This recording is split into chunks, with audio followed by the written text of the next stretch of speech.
No, but this is all good information, especially for younger filmmakers. But what I noticed too on my end is I hear a lot, and I want to hear your opinion about this. There's a lot of people who it's like when they make their film, it's Sundance, Slam Dance, and then that would be all they would submit to. And it's like if it doesn't make it to the big festivals, they'd kind of let it like wither away, And I see it with horror filmmakers, and I see it with a lot of people. And well, here's the thing about the big festivals. I don't know the exact number. I mean, I'm going to throw out a ballpark. I'm going to say at least half of the films that screen at Sundance and at big film festivals are films that are curated by the festival. Okay. Which means that, they weren't submitted. They didn't come from the pool of submissions. They came from elsewhere. Which means that's less than half of the remaining slots available for the thousands of films that are submitted to the festival. So your chances of getting in are even slimmer than you think, because half of the films that these big festivals program, they pre-select from a different pool and not the submission pool. However, that said, by all means, still submit to these big festivals, because you never know. The thing I would say to most filmmakers, or actually a thing I would say to all filmmakers who are looking to submit their films to film festivals, is to research the film festivals. A lot of filmmakers don't do that.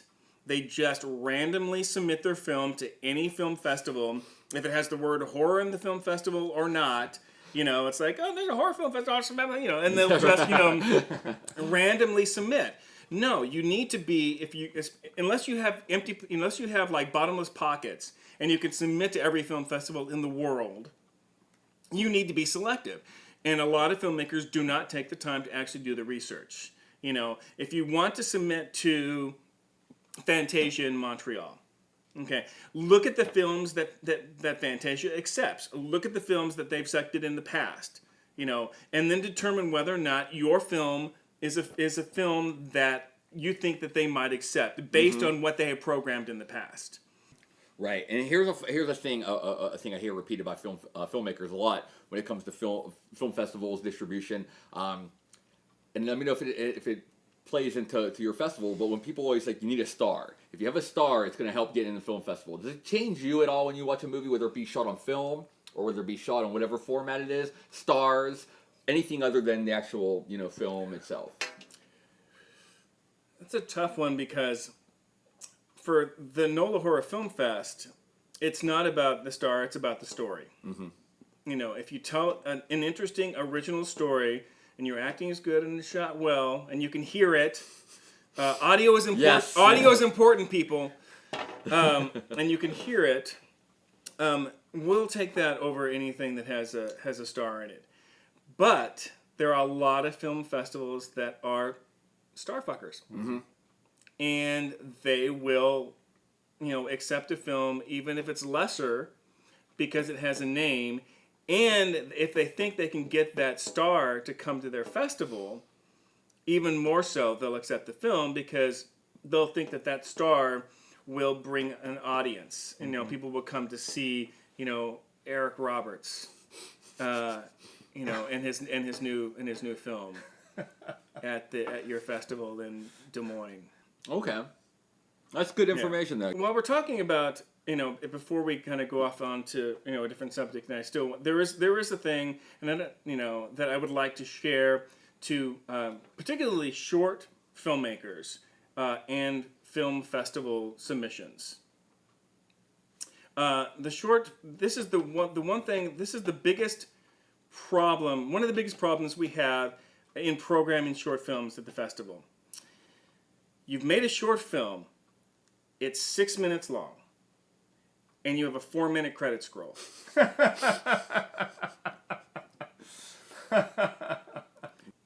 And nothing kills the momentum and the energy in a shorts block longer or more than a unnecessarily long credit scroll at the end of your short film. Because ultimately, film festival audiences don't give a shit who made the movie. They don't. They don't care about the list of names, and they don't care about your 50, Kickstarter backers that you feel you need to scroll so slowly up that screen so that everybody feels that they, got their money's worth when they gave you money to make the movie. Film festival audiences don't care about that. Here's my advice. If you want to get your short film into a film festival, or you want to increase your chances of your short film getting into a film festival, create 2 versions of your end credits. Create your 4-minute credit scroll for your cast and crew and your Kickstarter buddies, and that's the one you can put on your DVD, and that's the one you can give everybody who contributed to your program. And then create a 30-second credit scroll for film festivals. The people that that need the most credit, the people who worked on your film. Maybe you exclude the Kickstarter people from your credits, or you do TV credits, and it just goes boom, boom, boom, boom, boom, boom, boom, boom. It's like everything goes like like gangbusters, and that honestly that will increase your chances of your short film getting to a film festival. Right now I'm at that dilemma. I've got a really great 13-minute short film, and there's a 3-minute credit scroll.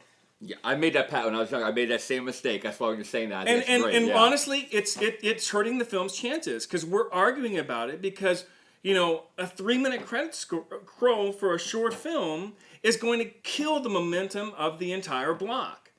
And there are other great 13-minute short films. It's like if your 13-minute short film is neck and neck with another 13-minute short film, and they have a 30-second credit roll, and you've got a 3-minute credit roll, I guarantee you that they're going to take the 30-second credit roll.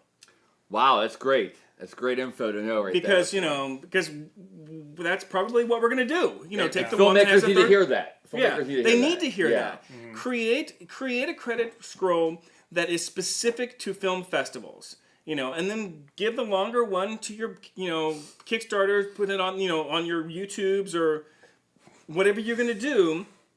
But for film festivals, make it quick and get out. That's the best way to do it. I mean, and I'm going to basically quote Dragon Con in Atlanta, the film festival Dragon Con. This is one of the huge pet peeves of that particular festival director that he has mentioned over and over again of the long credit scrolls, because Dragon Con is specifically a short film festival. Right.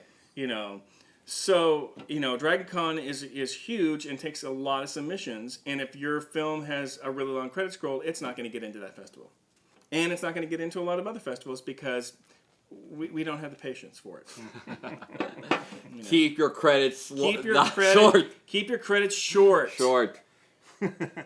If I've touched one filmmaker today about your credit scroll, then my work here has been done. If I've touched one filmmaker, it was consensual. All right, so we want to end the program, as we always do, by asking our special guest about 5 horror films that they've seen that chances are probably the horror fans in general may not be aware of. We just want to bring to light some people's work that may be overlooked and see if we can... They don't have to be your favorites, just 5 that you think people need to go see. 5 films that you really like that you think people don't really know too much about or haven't heard of. All right. Well, the number one at the top of my list is a film that probably people have heard of, but they may not have seen it for 2 reasons. One, it's a remake. And I know that there are people who are predisposed to dislike remakes. Not all of them. Go ahead. So 1, it's a remake. And 2, it stars Elijah Wood as the killer. Okay. I know what you're talking about. Yeah. It's the Maniac remake from 2012. It's brilliant. Mm-hmm. It is what I would consider art house horror in its finest representation. Elijah Wood is amazing as the killer. It's completely different than the original 1980 version made by William Lustig, starring Joe Spinell in a career-defining performance. Yes. But it's so completely different and stands on its own 2 legs. But yet at the same time, it's a great companion piece to the original. You know, the original takes place in the 80s in New York. The remake takes place in 2012 in Los Angeles. It's an amazing yin and yang, and that's for me is the best way to do a remake, is to make a film that is compatible and comparative, and could go hand in hand with the original instead of trying to trump the original or make your remake make it better than the original. You should make something that is going to complement the original. That's what I'm saying. And I think that Maniac, the remake, complements the original, and I think a lot of people didn't see it because it was a remake and because it starred Elijah Wood.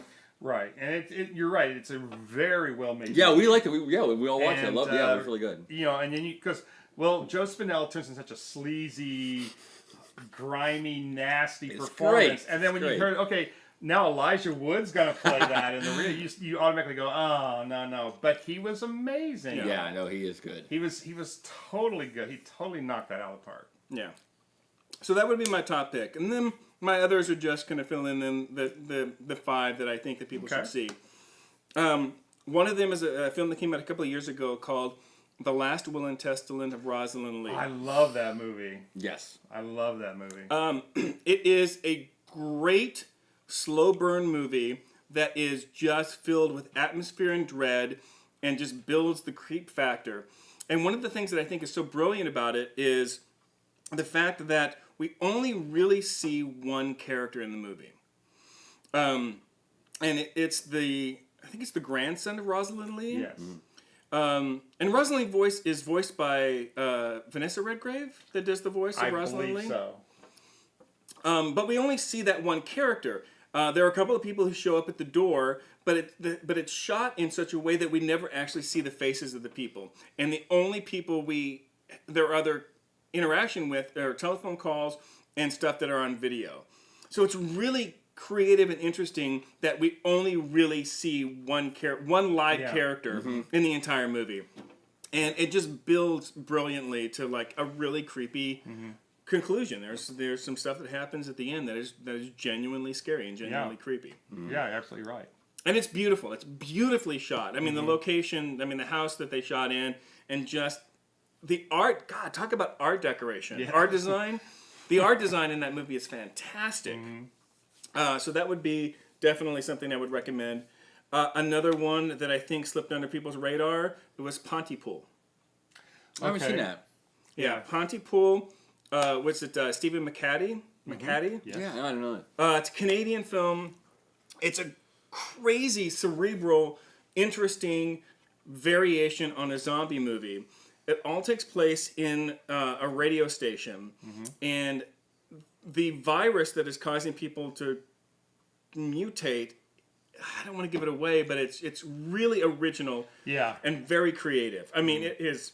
Oh, awesome. You would not... I mean, you don't expect it at all. And it's scary to think about if something like this actually happened. You know, but yeah, God, it's so creepy. And the lead performance is remarkable. I mean, he is...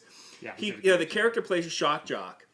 And so, radio talk show host. So already there has to be a charisma with that character that obviously the actor brings in order to carry us along.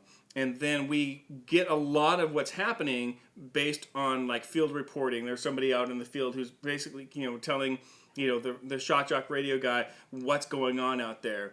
And even though you don't see much of it, it's scary as hell. And it's another testament to you don't always have to see. Obviously the best example of sound design and scaring the shit out of people is the original The Haunting, was all sound design. Yeah. You didn't see shit in that movie. Another film that I really like is called Dead Birds. Okay. Another one I've not seen. That one is from, I think it's 2004 is when it came out. But it's got a great cast. It's Henry Thomas, Patrick Fugit, Michael Shannon, Isaiah Washington.